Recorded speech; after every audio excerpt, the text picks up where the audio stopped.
Man, that was a tough one. I mean, I think we all know where I stand. Obviously, I'm a Sixers fan, but you guys know that when I feel like my team's not going to win a series, I never pick them to win a series. I picked against the Phillies, the Eagles, everyone, and I picked against the Sixers in the first round. But going into this series, I said Sixers in 7, and you know, even regardless of how poor they had played in some of the games, the bottom line is the Sixers had won 3 games, and really they should have won game 1.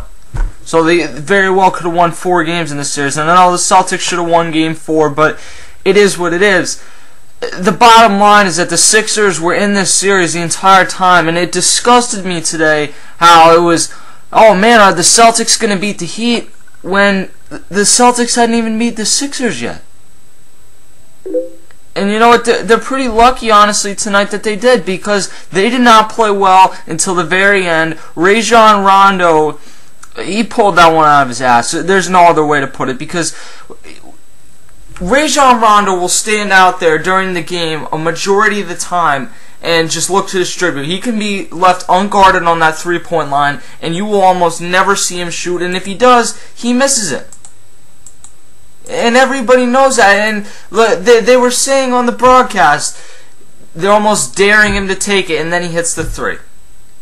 You know what I mean? It is what it is. Congrats to the Celtics. As a Sixers fan, I understand that the Sixers barely made the playoffs, and they're lucky to get through the Bulls. It wouldn't have happened if Derrick Rose didn't get injured and Joakim Noah didn't get in. Well, actually, it probably would have happened if Joakim Noah stayed healthy, because the Bulls just, their heart was taken out of them after they lost Rose. But I know that the Sixers were lucky to get through that first round, but coming into this series, I just had a good feeling. The Sixers had played well against the Celtics for the last 2 seasons, and this season especially, and I thought that they could win this game or win this series in 7 games. And this is one of those nights where it's tough to be a fan, because they were in this game throughout the entire game.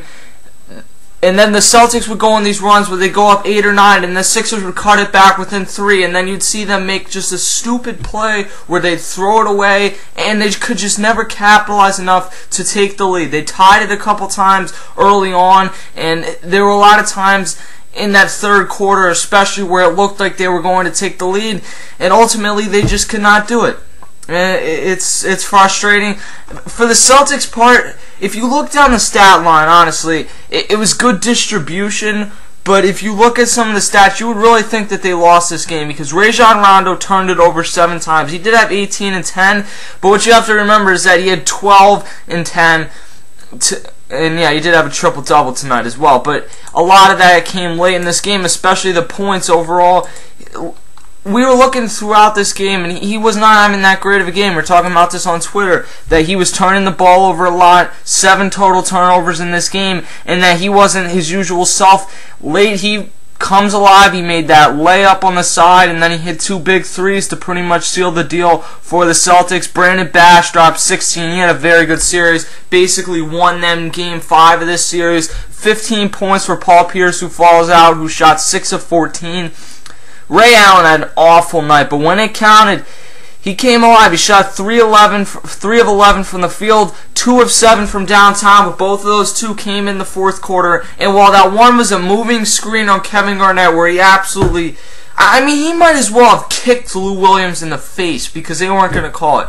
And I respect KG, and until he made that comment about Philly fans the other day, I liked KG, even though he is a Celtic.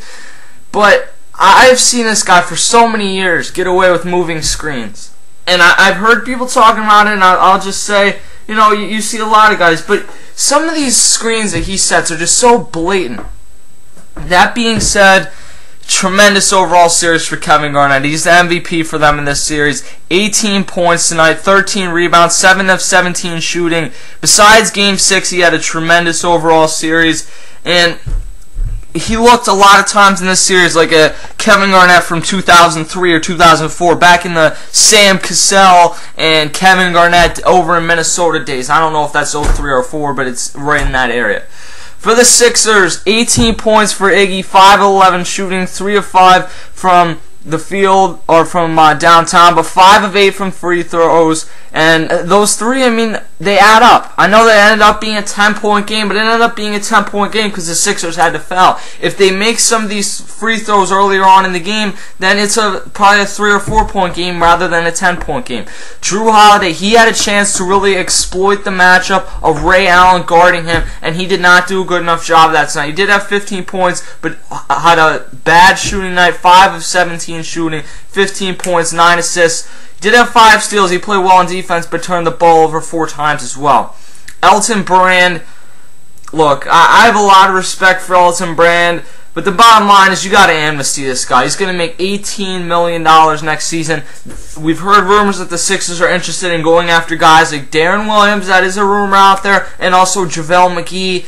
And if they're going to do that, then they're going to need some money to do that. And as good as Elton Brand has played on defense this season, he just has nothing left. The guy, in terms of like athleticism, he can't jump at all. His knees are essentially, he doesn't have knees. It's pretty tough to play the game that way. And that's kind of how he's playing it right now. Evan Turner in 31 minutes at 6 points. Spencer Hawes at 4 points overall. The Sixers actually got a better contribution off their bench. 7 points from Lou Williams, but he shot 2 of 9, 0 of 4 from the 3-point line, and you know that he just had a terrible overall playoffs. He's a streaky shooter, and in the playoffs he did not play well at all. Thaddeus Young was 3 of 8 tonight, 6 points. He got pushed around a lot in the playoffs. Jody Meeks, I've seen enough of, quite honestly. 1 of 4, 0 of 3 from downtown. He's supposed to be a 3-point shooter, and when he's on, he is a good 3-point shooter, but he's not on enough to make it worth some of these shooting performances I've seen this season. Lavoy Allen played his heart out in the series. He only had 2 points in this game, but 6 rebounds, a steal. He did a very nice job guarding Kevin Garnett, and unfortunately, Kevin Garnett was just on fire throughout most of this series. And at Game 6, you saw how good of a job he did on him. As a Sixers fan, look, there's a lot of questions because we know that with this roster the way it is, they're not going to go back to this situation. They're not going to have Derrick Rose tear his ACL again in the first round. That's just not going to happen. So if you look up and down this roster, there's a lot of questions. Andre Iguodala, I have respect for the season he had. Everyone knows that I am not the biggest Andre Iguodala fan, but I give the guy props where it's due. He's an all-star, and while that was only because the Sixers were playing well, he was having a pretty solid overall season.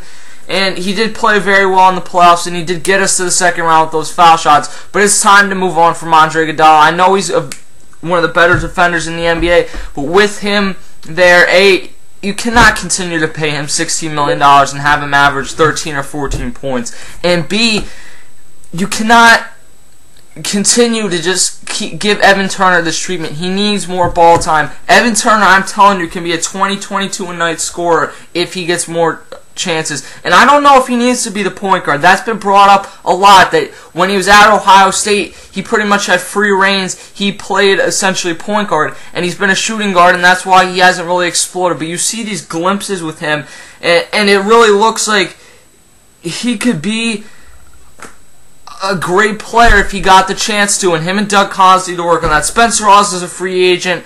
He's had some nice moments, but he's soft, and he is young, so maybe they decide to bring him back. But if they get JaVale McGee, who's a restricted free agent like we're hearing, and they have Nick Vukovic, who looked good during the regular season, and they also have Lavoy Allen, who played well in the playoffs, I tend to think Spencer Hawes walks rather than seeing them re-up him for $7 or $8 million for next season.